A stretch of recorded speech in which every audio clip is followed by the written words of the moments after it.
sanctuary. When I drive from home to Carroll Lutheran Village, I pass by here twice a day, and it's an honor to be invited. Thank you, Lou. I'm here to celebrate with you. I also am looking at the ministry that you provide in my professional and very much personal to me. My world is healthcare. So we have a lot of similarities as far as changes that have been happening recently. So Mount Zion has been here for 166 years. Lou, were you here when? No. Just checking. Oh, but Clifford Gingling was. I'm sure that several of you can cite, and we've heard some of it today, many of the changes and the successes and the challenges that this church has gone through. And frankly, not just the church, but not just this church, but the church. There have been a lot of changes over the years.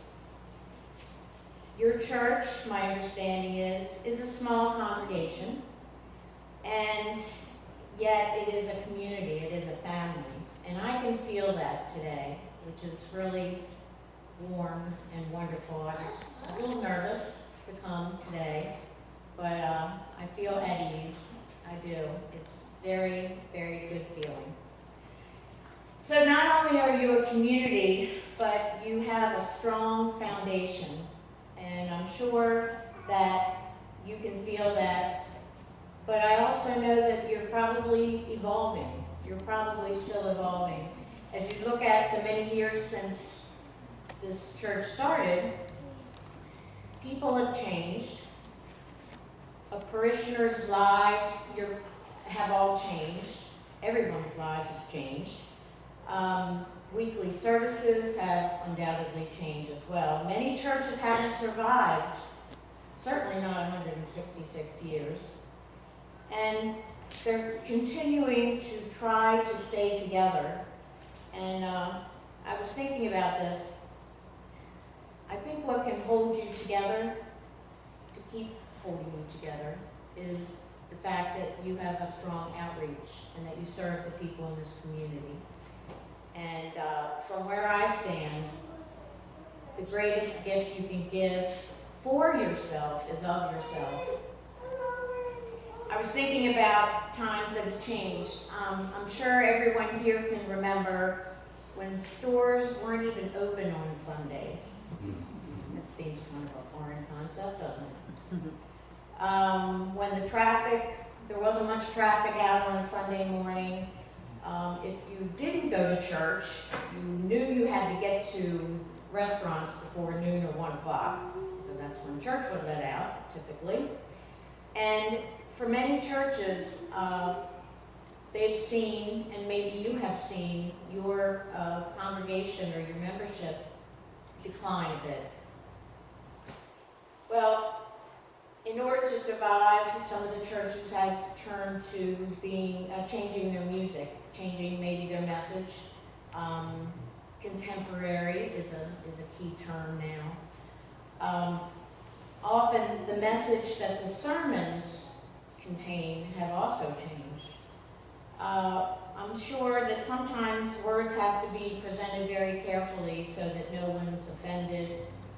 You don't step on any toes. It seems like that's the world we live in right now. Recent influences have certainly presented challenges outside of and within the church. One is political party designation, very touchy subject. It has been creating a great divide among many groups of people and sometimes within families. Well, it seems that lately no one holds back on making sure that you know how they feel. They will tell you what they like, they'll tell you what they don't like. It really might not matter what you think, but I want to be heard. That seems like the mantra, the common theme. When I think about that, that reveals to me that within and outside of the church, there is fear. There's fear about uncertainty. The need to be reminded that God is the one true and constant through all of this change, through all of this evolving. The uncertainty has really been heightened with the COVID pandemic, to say the least. Consider this verse, Ecclesiastes 3:1. There is a time for everything, and a season for every activity under the heavens. This verse tells me that we are reminded that God oversees everything. Changes do occur, and changes are supposed to occur. That verse doesn't tell us you have the knowledge of what timing is right for things to change, or you decide what will change or won't change. God has blessed this church with the strong foundation of servitude. It consists of faith in Him and respect and support for each other. Mount Zion has been serving its people through, as Lou was saying earlier, world wars, Great Depression, more than one pandemic, and much, much more, historically speaking, that no wonder things have changed. In Philippians 4:6-7, it says, "Do not be anxious about anything, but in every situation, by prayer and petition, with thanksgiving, present your requests to God. And the peace of God, which transcends all understanding, will guard your hearts and your minds in Christ Jesus." So the basic message here is, and this is not an uncommon theme, but let go and let God. When we try to hold on to things and slow the changes down, I don't know, I'm kind of the ultimate optimist. If the building's on fire, I'll say, well, at least it's cold outside. It seems to me that with the pandemic, everybody's looking at the negative, but there has been some positive that has come from that. We'll talk about that some more. I work in the world of healthcare. I work with elderly people. I have worked with elderly people not my entire life, but 35 years of my life. And it is my passion. It's where I want to be. I started out in the activity department, so I was providing things to do and helping give people purpose. And then I got farther and farther from that one-on-one contact with the residents and eventually became an administrator. So when I look at my mission or my ministry, and that is to make sure that the team, the boat, is steering in the right direction. I have to be sure we're following regulations and rules, but I also have to be sure that what we do, what we say, how we act, completely sends a message of care and compassion to the residents that we watch over. So like the church, long-term care is also a community. And when I say long-term care, it might mean just not living at home, maybe in an assisted living facility. It may be in a healthcare center for a short-term rehabilitation stay, or maybe for long-term. And I'll tell you, there's been a lot of challenges and successes and changes there as well. The reasons people go to long-term care has changed. It used to be that if Grandma started to forget things, if we couldn't keep her at home because of various reasons, she might go to a nursing home. That was really the only alternative. Well, now there's home care, there's assisted living, there are people that pull from their neighbors to help support, that kind of thing. The need has changed. So people are waiting longer to come to this setting, to the long-term care setting. And so they are sicker when they come. So the industry has moved from kind of watching over people, making sure they get their medicine, making sure they know when to eat and preparing their meals, to very intensively involved clinical reasons for being there. The expectation is that my staff, as things have changed, we have had an opportunity, this has been a positive, of a lot of training and education, which has moved us forward. So many outside forces have changed how I do business, and I would guess that many outside forces have affected all of you. I don't know, but my son, who's now 20, unfortunately he couldn't be here today, he's working on a Sunday morning. And my husband couldn't be here today because he is pretty much the full-time caregiver for his 91-year-old mother. And he is a nurse practitioner. And so we're surrounded by the elderly, and it's an honor, frankly.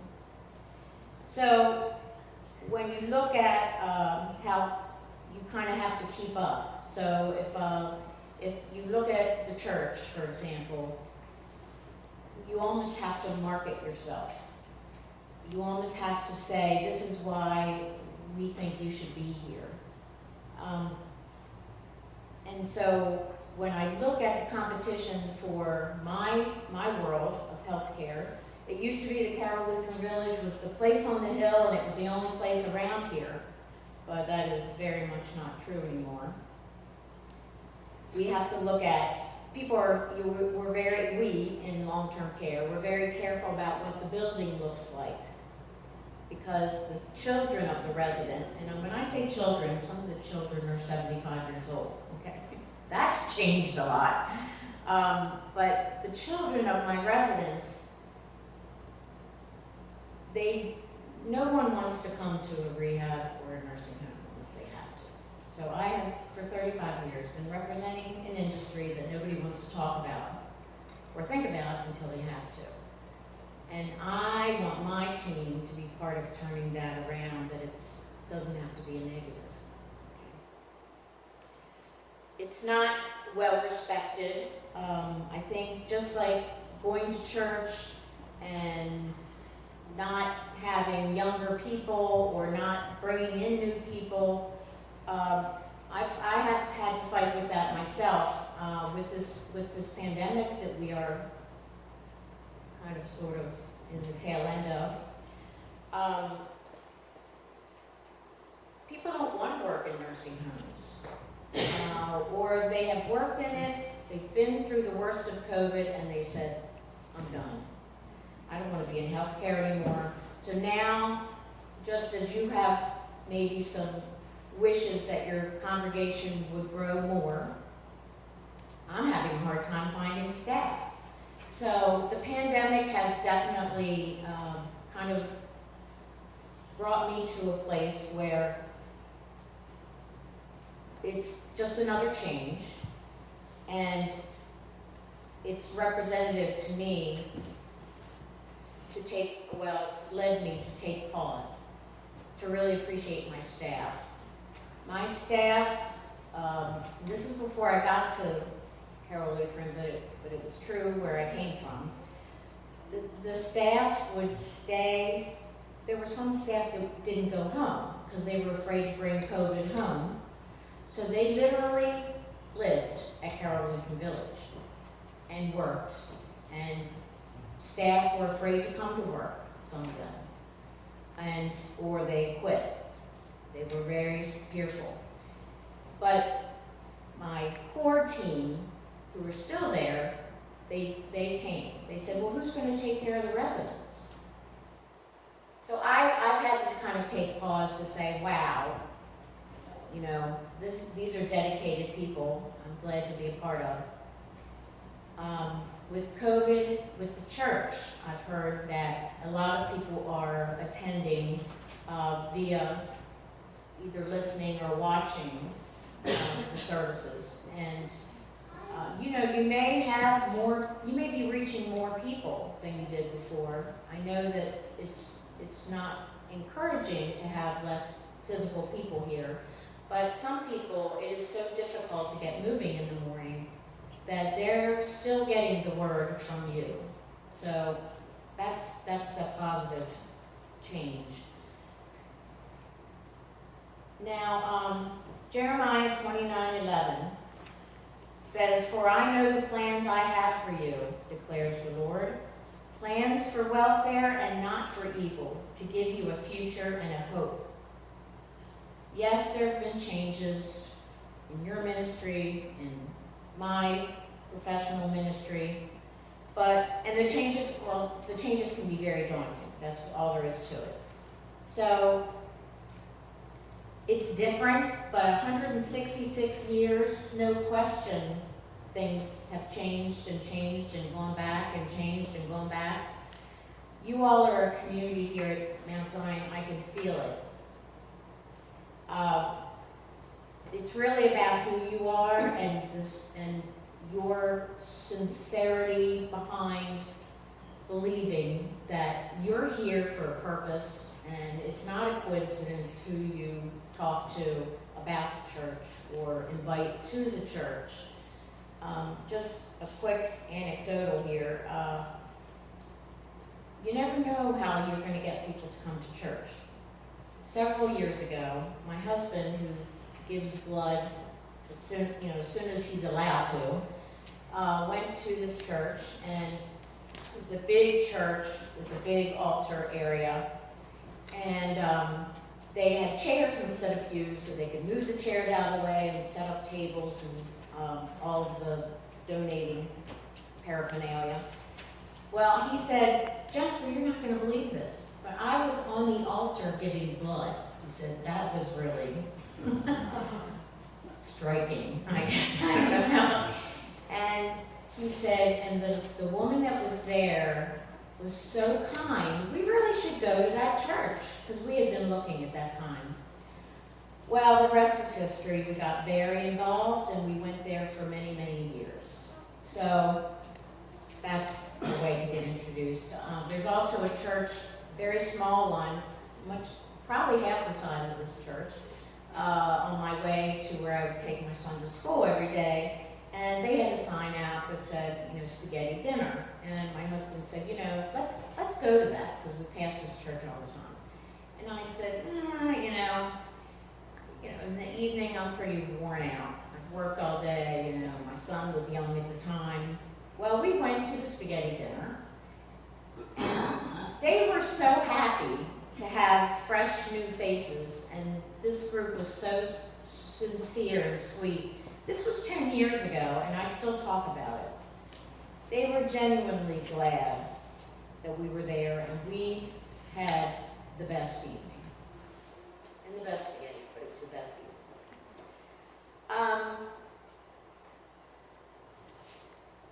I will challenge you, as I do many of my coworkers, to be optimistic, to realize that the foundation you have is strong, your mission and your role in this community and outside of this community and outside of this country is of servitude. And everyone, from all the research I've done and talking to people about this church,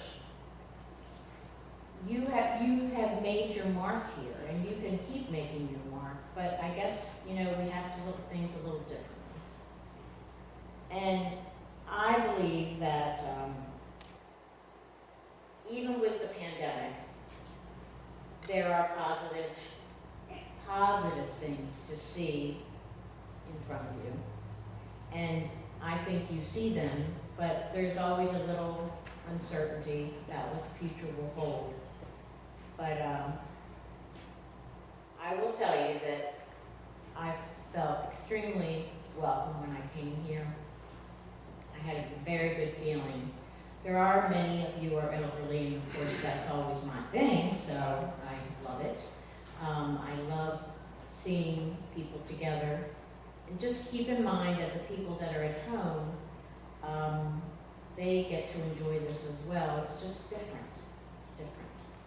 So I want to thank you for having me, and roll with the changes. You all must be made of the right stuff. You've been here a long time. This is a beautiful building, and it's been my honor to be here. Thank you for Thank you.